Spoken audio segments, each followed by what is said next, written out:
So, general palpation, quick review. So we're going to come up here, tibia tuberosity, yes, agreed. Come straight across, fibular head. All right, so if we actually come here on fibular head, we have a muscle there, right? We have peroneus, but I can actually get through there and I can sort of feel and palpate the fibula all the way down, right? It's going to terminate at the lateral malleolus. Would agree. Okay. Come back up, tibia tuberosity. And this tibia is actually nice. You have a nice little spine of the tibia, which you can really find and follow that really all the way down. You're going to lose it a little bit as you have extensor tendons crossing over. That's okay. You come down here to the medial malleolus. If you check, you can confirm that the medial malleolus and the lateral one is certainly more distal than the medial. Okay. Question so far. Now, in terms of our, what we call the hind foot, we have two main bones there. We have the calcaneus. Right? We've already appreciated the calcaneus is sort of shifted lateral, a lot of soft tissue filling in that space. You can feel me palpating in there, right? And then we have the talus. Now, the talus is going to be buried in the mortise. So if I have my marker, what color you want to go with today? Okay, green. Sounds like a plan. All right. So I'm going to come around here. I'm going to flex her a little bit. So you're going to have an idea that basically the mortise is coming like that. Agreed? Tibia and fibula. So you can see that general area. Now what I have buried in there, in a dorsiflex position, the talus is dorsiflex. The talus is buried, right? I can't get to it. How can I expose the talus? Plantarflex. Woo-hoo. It comes right out and says good morning.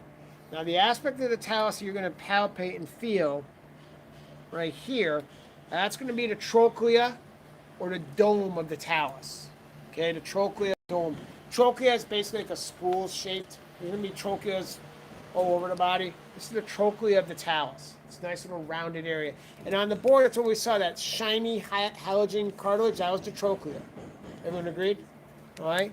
So as she moves into dorsiflexion, it's gone. I lost it because it just has to roll up into the mortise. All right. And we'll talk about the head of the talus as we move into the foot tomorrow. But for now, we're just worried about that trochlea for today. Good? So, that brings us to the lateral ligaments. Now, I like to do it at 90 degrees because I think it's easy to get to 90 degrees and it sort of keeps everything nice and aligned. Because as we move into plantar flexion, it sort of changes the angles and it makes it a little more complicated. But for our purposes, I'm going to put her at 90 degrees. I'm going to find lateral malleolus. Agreed? Now, you have this nice little soft spot. See this little indentation right here? That is basically anterior talofibular ligament. This space right here is called the sinus. This is a cavity, like your sinuses. Tarsi, which is in the tarsal area. Correct? Then just distal, kind of feel it. It goes slightly posterior. That's your calcaneal fibular ligament. Agreed? And then in the back,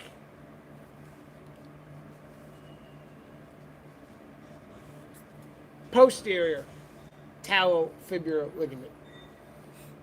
So if you kind of look like it's a clock, roughly,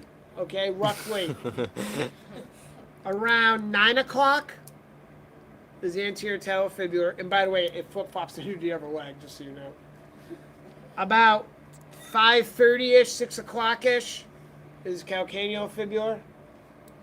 And about 3 o'clock-ish, or maybe 2:30-ish, is posterior talofibular. Everyone agreed? Okay. The one ligament we haven't done yet is that beautiful syndesmotic. Now appreciate if I take Katie's foot here, how much wider the tibia is distally than the fibula. Okay? So we're trying to get into this articulation right here. We're trying to get the articulation of the tibia to the fibula. So it's not going to be in the middle. It's going to be shifted out to the outside. Does that make sense? Because the tibia is so much wider. So what we're going to do is we're going to palpate on the medial malleolus. We're just going to palpate. I'm going to cross the front of the foot. And I can. Oh, that's all tibia. Get in between the. Oh, yeah, that's all tibia still. I'm in between the tendons, and right around here, there it is. You're going to feel a little gap. Right about there. That's the anterior, inferior tibia fibular ligament.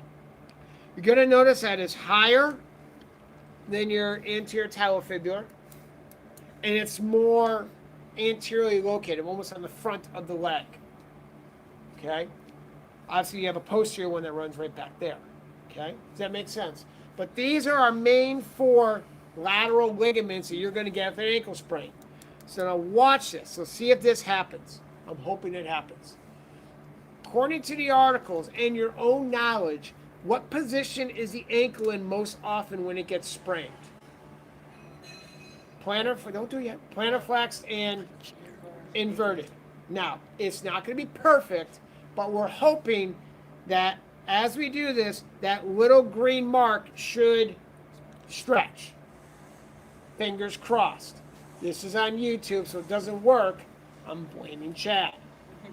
So if we plantar flex, you can already see how it's getting a little stretched. Oh, look at that. All right. So biomechanical, you can see why that ligament. Yeah, I told you. Seriously? You picked the rect angle. I know. All right.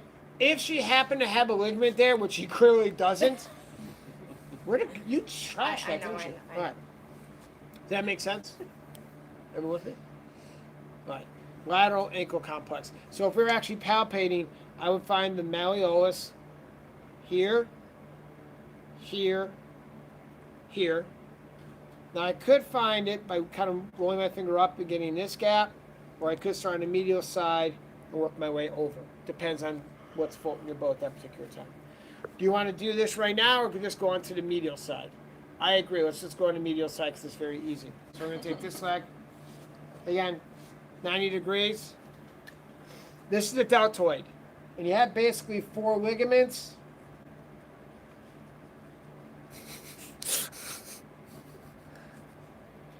Deltoid. Done. Show you what there is to it. Find that medial malleolus and just appreciate there's 4 ligaments, but this main large deltoid ligament as a whole. So we don't have the nice, distinct ligaments we did on the lateral side. It's more of a collection, if you will. Nothing. The one thing we will do, though, in 90 degrees,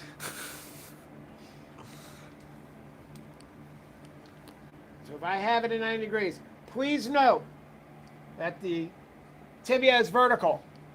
If I come straight up the malleolus, look what I bump into. The shelf. Hello, shelf. We thank you for holding up the talus. Sydney, what's it called? Sustanaculum tali. Hot diggity darn, she can be taught. So, 90 degrees, malleolus. Drop straight down, and right there, you'll feel a bump. That is Sustanaculum tali.